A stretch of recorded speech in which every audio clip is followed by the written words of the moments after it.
in the presence of sunlight and are used to provide food and also fuels for heating and engines.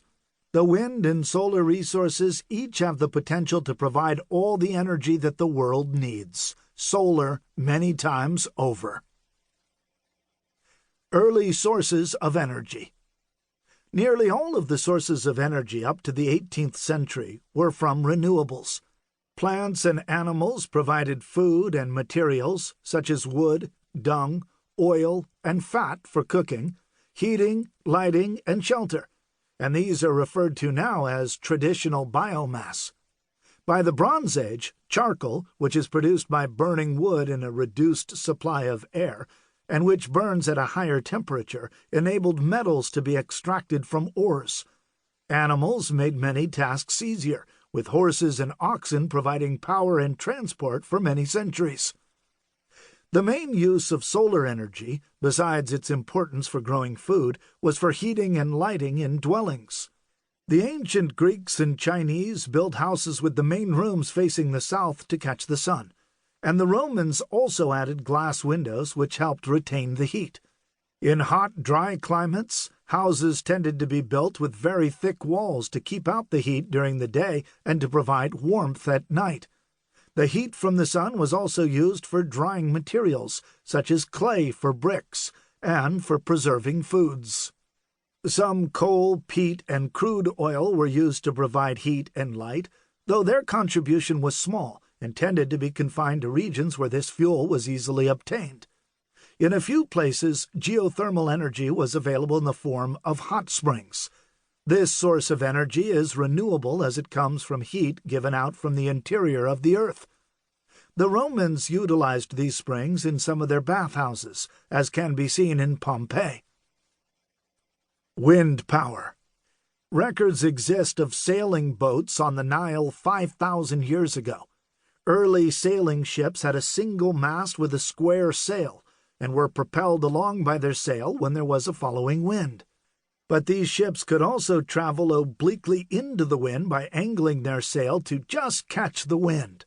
The sail curved, and the wind created a pressure difference across it that pushed the sail in a direction perpendicular to that of the wind, just as the air flowing over an aircraft wing gives lift. Early Mediterranean galleons, such as the Roman trireme, combined oars and sails, as did the Viking ships, but most merchant vessels were sailing ships. Triangular sails called lateen sails that evolved as a simpler and cheaper alternative to square-rigged sails became well established in the 5th century and also allowed ships to tack into the wind. Figure 1.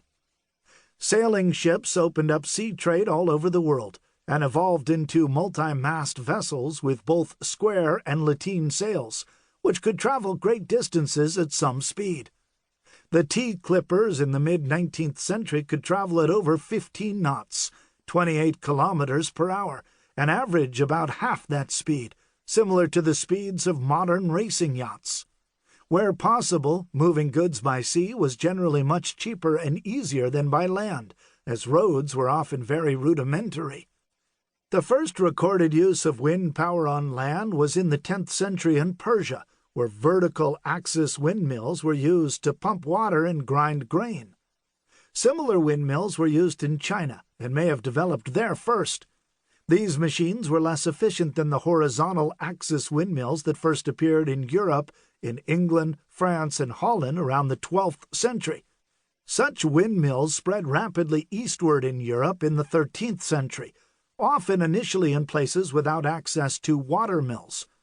They were used mainly for grinding grain, pumping water, and sawing wood.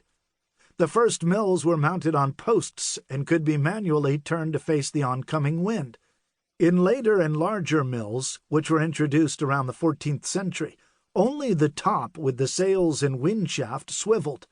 The use of large windmills peaked in the 19th century, by which time coal-fired steam engines were taking over, which were more compact and available on demand.